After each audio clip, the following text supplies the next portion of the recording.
Hace 60 millones de años nuestro planeta era muy diferente al actual. De aquellos tiempos prehistóricos quedaron rastros que permiten imaginar ese pasado tan lejano. Los científicos lo llaman fósiles. Son restos de animales y plantas que se conservaron durante años sin descomponerse. Pueden ser huesos, pelos, hojas, troncos, dientes, caparazones. En la Antártida, merced a las bajas temperaturas y el congelamiento del suelo, grandes cantidades de fósiles se han mantenido intactos durante millones de años.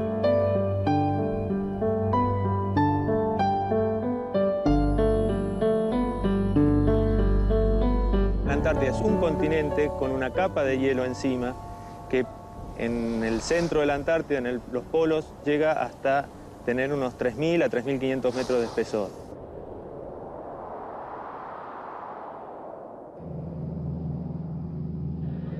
Este desierto helado es el último territorio descubierto por el hombre. Fue visto por primera vez hace apenas 200 años y todavía guarda muchos secretos.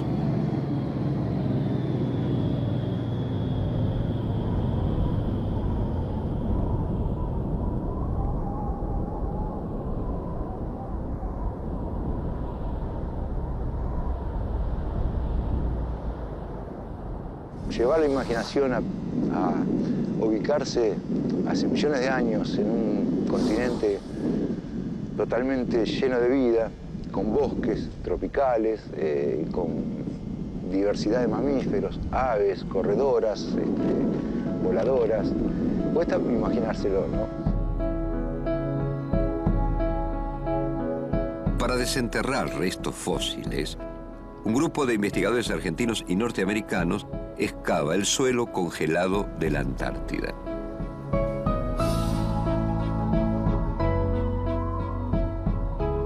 Los vertebrados son animales que poseen un esqueleto interno.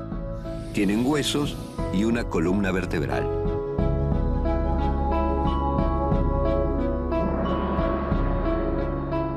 Uno de los trabajos que estamos haciendo acá en la isla es recuperar un esqueleto de un reptil marino, un plesiosaurio, que prácticamente hace 60 millones de años que se extinguió.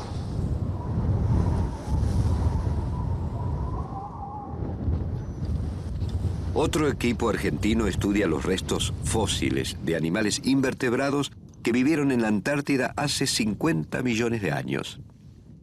Los animales invertebrados son aquellos que no poseen un esqueleto interno. Por ejemplo, los moluscos. La Antártida está en un 95 a un 98% cubierta de hielo y entre un 2 y un 5% descubierta, dejando aflorar las rocas que tiene el continente. Esas zonas descubiertas de hielo en verano a su vez están descubiertas de nieve. Entonces es la época en que los geólogos venimos a trabajar a la Antártida, que es el mejor momento donde están más descubiertos los afloramientos. Durante los meses de noviembre a febrero, el llamado verano austral, se desarrolla la mayor parte de la actividad científica. Alrededor de 4.000 investigadores se distribuyen en más de 40 estaciones de 18 países. Las características, digamos, de la Antártida son, bueno, especialmente rigurosas, entonces por lo cual necesitamos una logística importante, ya sea tanto en comunicaciones como, bueno, en todo lo que tenga que ver con los traslados y los suministros, como para, bueno, poder desarrollar en el campo nuestra tarea. La base argentina Vicecomodoro Marambio se encuentra en la isla Seymour, a la que todos llaman Isla Marambio.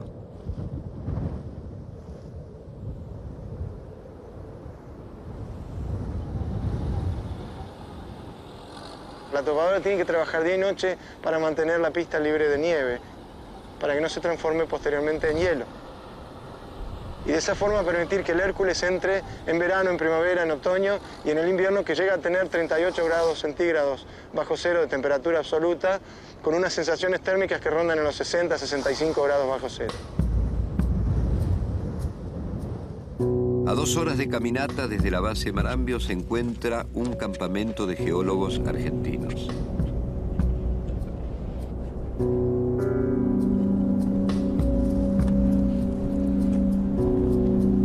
La finalidad de estudiar invertebrados fósiles es la de, entre otras cosas, conocer cómo era el ambiente, cuál es la edad de las capas que se están estudiando, cómo era la paleoecología de la región hace millones de años. En este caso particular, hace aproximadamente 40-45 millones de años antes del presente. Para realizar sus investigaciones viajaron hasta la meseta, una formación también conocida como el paraíso de los geólogos.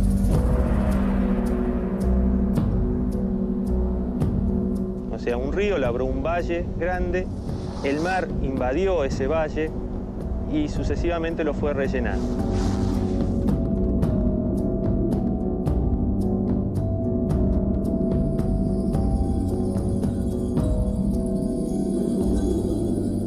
El relleno continuo de esos sedimentos es lo que forma hoy la formación de la meseta.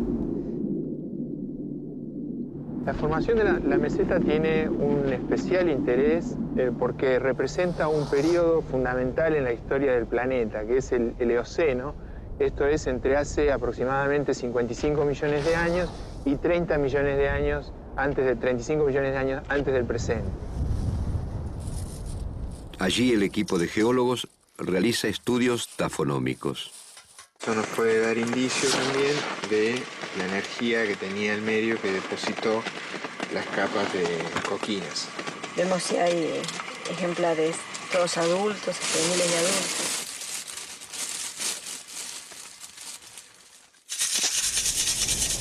Bueno, la tafonomía es el estudio de todo lo que le ha pasado a un fósil o elemento hoy conservado desde que el organismo murió o desde que produjo algún tipo de evidencia como una traza, una huella, una pisada, hasta que se ha encontrado por nosotros.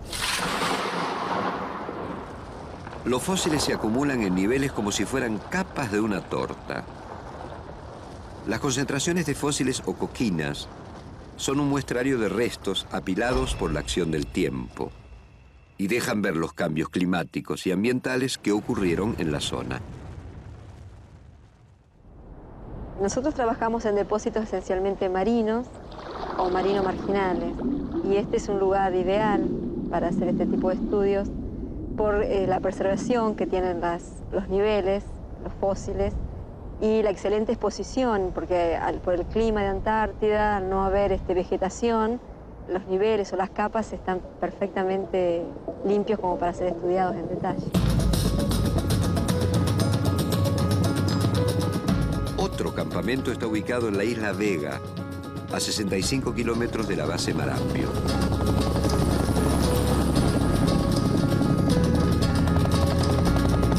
Y el objetivo de este proyecto que tenemos acá en Antártida es recuperar evidencia fósil de vertebrados para el estudio, para hacer diferentes estudios en el continente. Este grupo de científicos trabaja en la recuperación de los restos fósiles de un plesiosaurio.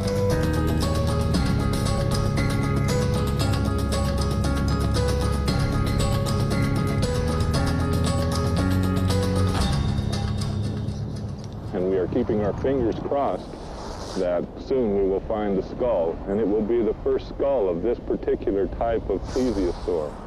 So with our technology and ability, we were able to come and help him and provide some of the materials and equipment to allow him to excavate in permafrost. La isla Vega, donde se realiza la excavación, forma parte de la cuenca de James Ross.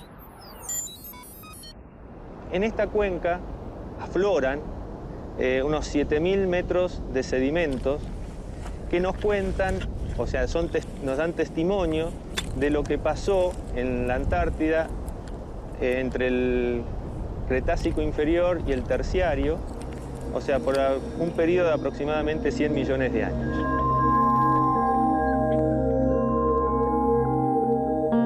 En esta cuenca se lleva a cabo el 80% de la actividad geológica antártica. Esos sedimentos los podemos comparar como las páginas de un libro. Las rocas sedimentarias, ustedes pueden ver que tienen capas, una capa sobre otra, y esas capas son como las hojas de ese libro, donde las palabras y las letras de esas hojas son las estructuras que uno observa, los fósiles que encuentra. Entonces, interpretando esas estructuras y fósiles, uno puede determinar cómo fue el ambiente de sedimentación, cómo era la vida que había en ese momento, cómo era el clima en los momentos en que se depositaron esas rocas. En el período Cretácico, hace 100 millones de años, los dinosaurios habitaban la Tierra. Los plesiosaurios, mosasaurios y amonites poblaban los mares. Y entonces en un banco de 1 metro se puede ver cómo por debajo se extinguen todos esos animales mayores. En este caso, acá lo que más se conservan son plesiosaurios y mosasaurios, porque estamos en sedimentos marinos. Pero igualmente algún registro de dinosaurios hay, como algún diente o algunos pedazos de hueso se han encontrado. Se ve cómo se extinguen y a partir de un límite que se llama el límite KT, estudiado típico en el mundo, el límite KT de la zona de Marambio, desaparecen esos animales, esos registros, y comienza una vida totalmente distinta. Pero para conocer la historia completa de la fauna antártica es necesario remontarse mucho más atrás en el tiempo. Hace 300 millones de años, en el período Triásico, existían 2 supercontinentes. Uno era la Eurasia, que se encontraba en el hemisferio norte, y el otro, Gondwana, en el hemisferio sur. Recordemos que el continente antártico fue una pieza muy importante de ese gran supercontinente que estaba en el hemisferio sur, que lo formaban los actuales continentes de América del Sur, África, India, Oceanía y la Antártida. Muchos científicos afirman que antes de la separación de Gondwana en los continentes actuales, la Antártida fue una ruta para la migración de especies. Pero otros expertos lo ponen en duda. Para responder a este interrogante, es fundamental seguir investigando.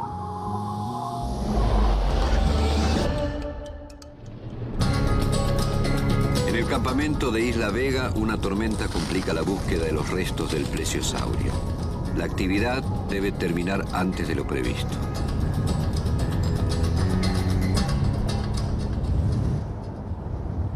Working in Antarctica is a challenge for anyone. The wind is horrific. Especially this campaign, we have had more wind than normal. The wind has been so strong that very often it's difficult to even walk, let alone work.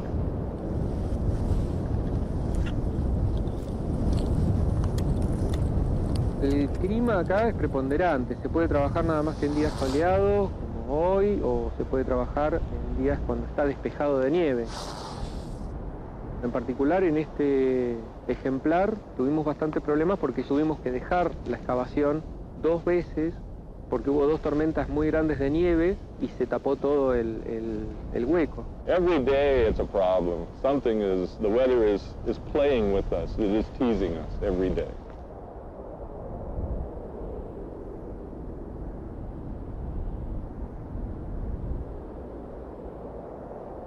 Todos estos grupos en los que nosotros trabajamos están aislados, pasamos entre 1 y 2 meses solos, entonces el contacto radial a las 10 de la noche en la ronda, que nosotros la llamamos la curulla, es en donde salen todos los campamentos de científicos y bueno, contamos las novedades, damos un informe de cómo está yendo, digamos, nuestro trabajo. Tambucho, acá Palio, cambio. Palio, acá Tambucho, cambio. Hola Marcos, ¿cómo anda todo por ahí? ¿Cambio? Muy bien, ¿ustedes qué novedades tienen, en cambio? Todo bien, hoy pudimos trabajar poco tiempo porque nos sorprendió una tormenta. ¿Cambió? Bueno. Según el pronóstico meteorológico, al día siguiente el clima será más favorable. Ok, muchas gracias y buenas noches. Cambio fuera. Cambio fuera. En este momento nosotros estamos prácticamente trabajando en el cuello del animal, en la zona de toda cervical. Y hoy, digamos, estamos finalizando ese trabajo y tratando de recuperar lo que es más importante, que es el cráneo. And these animals had very long necks, and in fact the Loch Ness monster of mythology is the prototype, is the plesiosaur. En el caso de este fósil en particular, bueno, es difícil la extracción porque tiene mucho hielo, está en un suelo que es congelado, un suelo activo, que se llama permafrost, que en el verano se descongela un poco y en invierno se vuelve a congelar.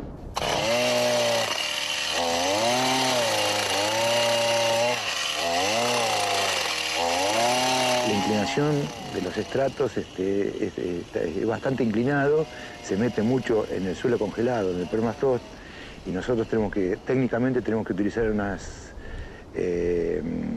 martillo picador y, bueno, tenemos que ir fraccionando lo que sacamos y hacerlos como unos tocos de yeso para transportarlo y así tener libre el lugar para poder seguir trabajando y profundizando la excavación. Y aunque la dureza del hueso es bastante porque está petrificado, está fosilizado y está hecho como piedra, el problema que surge de que en la capa donde se encuentra hay hielo. Entonces al estar el hielo, el sedimento y el hueso juntos, hay muchas fracturas y los huesos se vuelven frágiles.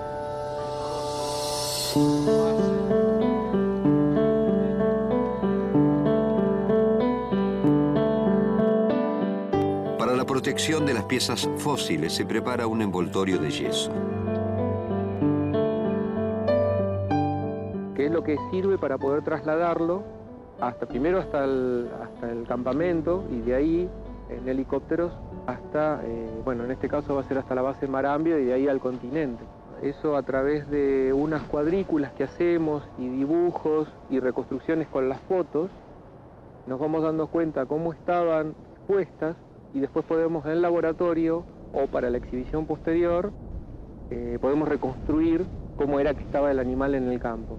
El animal cuando murió, lo hizo, se fue al fondo, quedó, digamos, por lo que nosotros podemos interpretar de la posición, quedó boca abajo, con las aletas o las paletas abiertas. Hemos encontrado otros indicios de que ha sido predado en algún momento por tiburones, por lo menos 2 clases de tiburones distintas, y también hemos encontrado muchos nautiloideos adosados a la carcasa del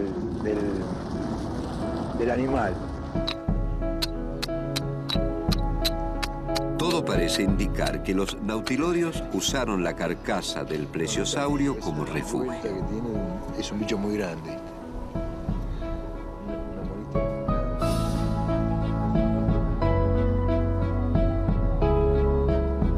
Estos nautiloideos eran unos moluscos muy grandes y no eran para nada, no vivían en sustratos fijos.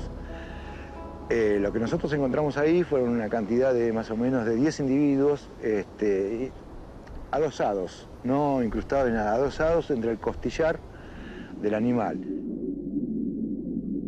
Junto con los restos del plesiosaurio se encontró un canto rodado denominado gastrolito. Los reptiles marinos tragaban estas piedras que mantenían en el estómago y los ayudaban a flotar en mar abierto. Y acá convivieron, en estos mares del Cretácico, convivieron con otros reptiles marinos también, completamente adaptados a la vida marina, que eran los mosasaurios, que eran mucho más predadores, más carnívoros, y que nosotros acá en Cabo Lam hemos encontrado, al menos, según los especialistas, al menos 5 diferentes mosasaurios que vivieron acá, de diferentes tamaños. Ahora, con respecto al tamaño de este plesiosaurio en particular, nosotros creemos que pudo haber tenido entre 8 y 10 metros.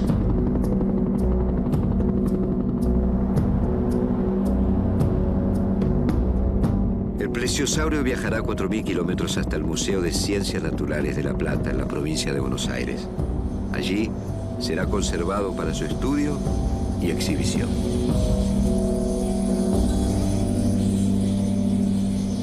Las motivaciones para venir a Antártida fue, bueno, es conocida la excelente preservación que tienen los fósiles aquí, el nivel de exposición que tienen estas concentraciones de conchillas, y era el lugar ideal para hacer estudios tafonómicos, ¿no? Que es lo que vengo desarrollando desde hace un tiempo en Patagonia.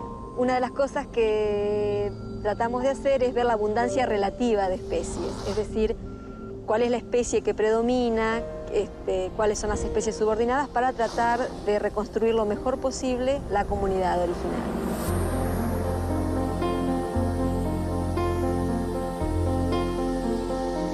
Para saber cómo se distribuyen las distintas especies de moluscos, los geólogos utilizan instrumentos a los que llaman cuadratas. Para ver las especies que predominan y la cantidad de especies que hay, hacemos una cuadrata, tiramos una cuadrata, en este caso de 50 centímetros por 50 centímetros, al azar, y contamos cuántos individuos hay de cada especie. 1, 2, 3, 4, 5, 6, 7, 8, 9 ejemplares de cuculea. Este bivalvo que tenemos acá, que es cuculea, es un bivalvo que vivía más de 100 años, o sea, era una especie muy longeva. Cada una de estas capitas representa un año de su vida. Cuando vivían estos moluscos, el clima era muy distinto del actual. Teníamos selvas subtropicales en la región de Río Turbio, en el extremo austral de la Patagonia. Y aquí, en la zona de la península antártica, en el océano, teníamos temperaturas de 14 grados sobre cero. O sea, es uno de los momentos más cálidos del planeta.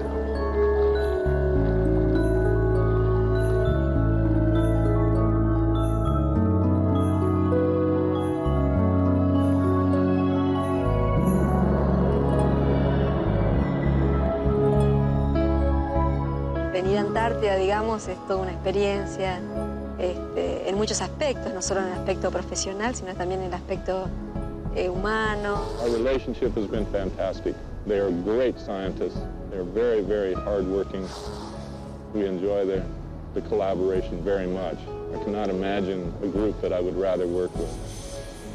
De la Antártida lo que más me interesa es, bueno, a veces también el trato humano, la convivencia, y bueno, los lugares donde venimos sencillamente son espectaculares. Es una cosa que siempre atrae. Y en mi caso particular, bueno, es como, no sé, es para lo que siempre estuve viéndolo desde chico por el tema de mi padre, y ahora lo hago yo. Es una cosa muy linda.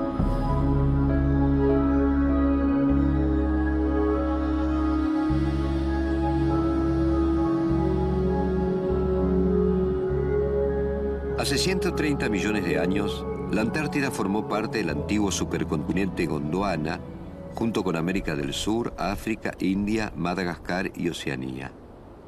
Muchos científicos sostienen que la Antártida funcionó como una ruta para la migración de especies entre esos continentes.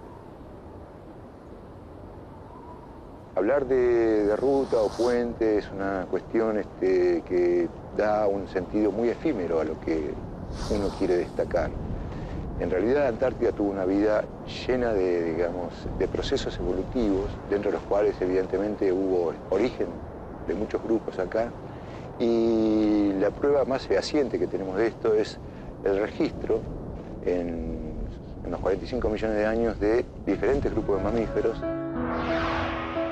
Dentro de estos grupos de mamíferos, algunos están emparentados con animales actuales como las vacas y los caballos. Y otros se encuentran en estudio, pero se cree que de ellos provienen los marsupiales australianos como el canguro. En definitiva, lo que que es importante destacar es que Antártida fue un continente único y todo lo que hemos registrado acá da una idea de que ese supercontinente fue un todo. Fue todo parte de un evento único que hubo acá y que los mamíferos que se registran ahí son productos de diferentes procesos evolutivos. Pero es fascinante, digamos, seguir los resultados de estas investigaciones porque siempre aparecen cosas nuevas, cosas para estudiar, para investigar y siempre hay una información más para agregar a todo esto.